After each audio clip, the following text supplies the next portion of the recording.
धर्म के साथ साथ कर्म की बात होनी चाहिए।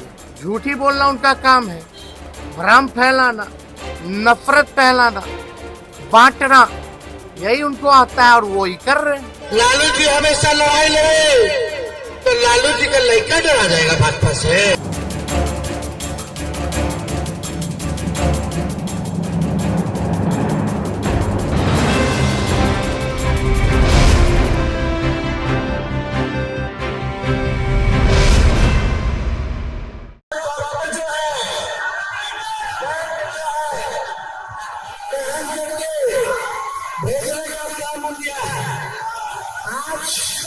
आप लोगों के बीच इस हालत में भी आए हैं, चलने फिरने से बना दिया, खड़ा होने से बना दिया, लेकिन तेजस्वी नौजवानों में लड़ाई लड़ रहा है। जब तक बेरोजगारी से आजादी नहीं मिलेगा, जब तक अपने नौजवान को नौकरी नहीं मिलेगा, तब तक तेजस्वी शांत नहीं बैठेगा। मुझे डॉक्टर ने बेल्ट दिया है, खड़ा होने से मना किया है, फिर भी इस हालत में आपके बीच आए हैं। तेजस्वी नौजवानों की लड़ाई लड़ रहा है। जब तक बेरोजगारी से आजादी नहीं दिलाएगा, जब तक नौजवानों को नौकरी नहीं दिलाएगा, तब तक तेजस्वी शांत नहीं बैठेगा। ये है आज के समय के तेजस्वी यादव दोस्तों, जिनमें दिन ब दिन एक अलग ही ऊर्जा नजर आ रही है। वीडियो में आप देख सकते हैं कि तेजस्वी यादव पीठ दर्द की वजह से उनकी कमर में बेल्ट बांधे हुए हैं। इस वीडियो में देखिए कैसे लोग उन्हें सहारा देकर उनकी गाड़ी तक ले जा रहे हैं, लेकिन तेजस्वी यादव के चेहरे पर जरा भी शिकंज नहीं नजर आ रही है दोस्तों। तेजस्वी यादव पिछले कुछ महीने से एक परिपक्व नेता बनकर उभरे हैं। उनका भाषण और मीडिया के सवालों का जवाब भी एकदम सधा हुआ दिखाई दे रहा है। वो अपने ऊपर लगे आरोपों, कटाक्ष और सवालों से घबराकर ऊल जलूल बातें करने के बजाय न सिर्फ बेहद विनम्रता से जवाब दे रहे हैं, बल्कि अपने रोजगार के मुद्दे से इधर उधर भटक भी नहीं रहे हैं दोस्तों। और हमारी जब केंद्र में सरकार बनेगी तो पूरे देश में 1 करोड़ नौजवानों को सरकारी नौकरी हम लोग दिलाने का काम करेंगे। कितना और गरीब परिवार की बहनों को, नौजवान युवा साथियों, माताओं बहनों को जाके बोलना कि इंडिया की सरकार बनेगी तो साल में जो गरीब परिवार की बहनें हैं, साल में 1 लाख रुपया का मदद हम लोग उस गरीब बहन को करने का काम करेंगे। तेजस्वी यादव धीरे धीरे लोगों की नब्ज पकड़ने और बयानों में अपने पिता लालू यादव के नक्शे कदम पर चल रहे हैं दोस्तों। सुनिए, जब प्रधानमंत्री नरेंद्र मोदी ने हिंदू मुस्लिम वाला बयान दिया तो कैसे उन्होंने धर्म को कर्म में कन्वर्ट करके नहले पर दहला मार दिया। हमारा धर्म शास्त्र क्या सिखाता है? धर्म के साथ साथ कर्म की बात होनी चाहिए। प्रधानमंत्री ने 10 साल तक कर्म क्या किया है, थोड़ा बता दे। कर्म के बारे में थोड़ा 10 साल में बिहार के लिए क्या किया? केवल झूठ बोला।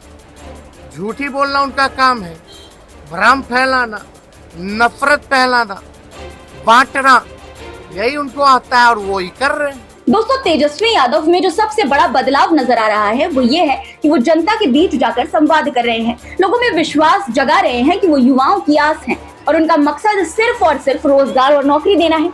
वो इधर उधर की बातें करने के बजाय यही मुद्दे जनता तक लेकर जा रहे हैं। उनके ताबड़तोड़ जनसंपर्क से इसका असर भी दिखाई दे रहा है।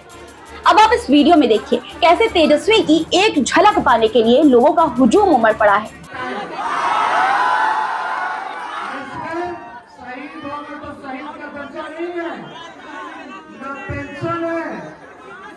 कैंटीन की व्यवस्था है, जैसे पहले बहाली होती थी वैसे ही बहाली हम लोग दिलवाने का काम करेंगे।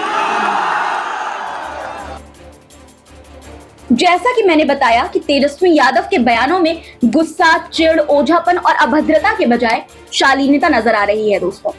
अपने ऊपर हुए निजी हमलों का भी वो शालीनता से जवाब दे रहे हैं।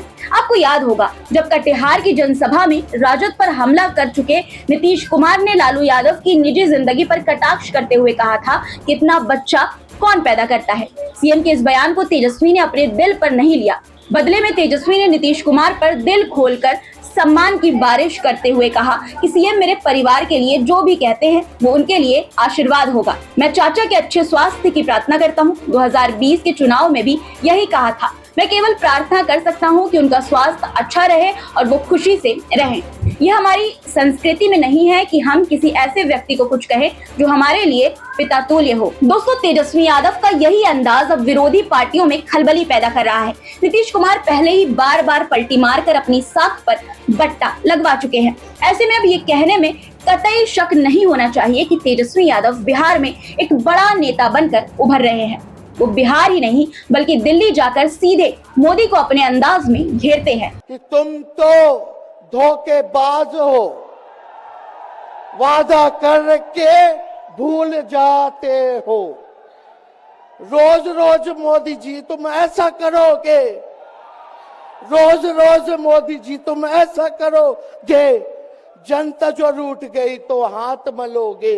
अरे तुम तो धोखेबाज हो, वादा करके भाग जाते हो।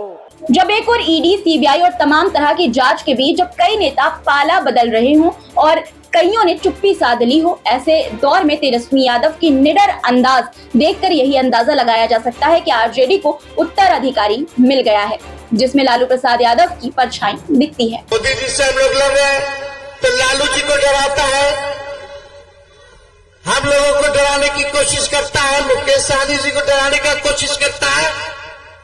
लालू जी आज तक भाजपा से डरे नहीं, ना झुके। लालू जी हमेशा लड़ाई लड़े, तो लालू जी का लड़का डरा जाएगा भाजपा से? अरे हमारे भगवान श्री कृष्ण का पैदाई जेल में हुए थे, इनके गीता बाप किसे करेंगे? आई गुजराती लोग से बिहारी पे आ जाएगा। यहाँ मैं सिर्फ तेजस्वी यादव के बयान को लेकर ये दावा नहीं कर रही हूँ कि बिहार में तेजस्वी यादव एक परिपक्व नेता बनकर उभर रहे हैं, बल्कि उनकी ताबड़तोड़ रैलियां और उनमें उमड़ रही भीड़ इस बात की तस्दीक कर रही है। तेजस्वी यादव अब तक 125 से अधिक चुनावी जनसभाओं में हिस्सा ले चुके हैं। दोस्तों, अकेले 10 मई की बात करें तो तेजस्वी यादव झारखंड में 3 और बिहार में 4 चुनावी सभाओं को संबोधित करेंगे।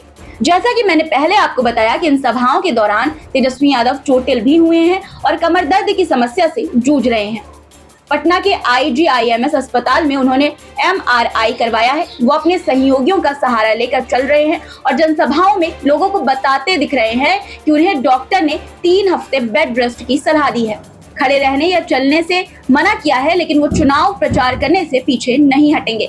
भाजपा को हराने के बाद ही वो दम लेंगे। यही जज्बा अब जनता को उनकी ओर आकर्षित कर रहा है। दोस्तों, तेजस्वी यादव अभी जिस तरह से सर पर दौड़ लगा रहे हैं और जिस तरह बिहार के जमीनी मुद्दे उठा रहे हैं, दोस्तों, ये सारी मेहनत न सिर्फ उन्हें लोकसभा चुनाव बल्कि बिहार विधानसभा चुनावों में काफी मदद पहुंचाने वाली दिख रही है।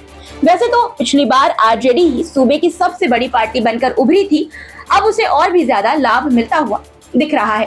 दोस्तों, क्या तेजस्वी यादव के इस अंदाज के बारे में आपकी क्या राय है? कमेंट में लिखकर जरूर बताइएगा और हमें सब्सक्राइब करना मत भूलिएगा इसी तरह के वीडियोस देखने के लिए। नमस्कार दोस्तों।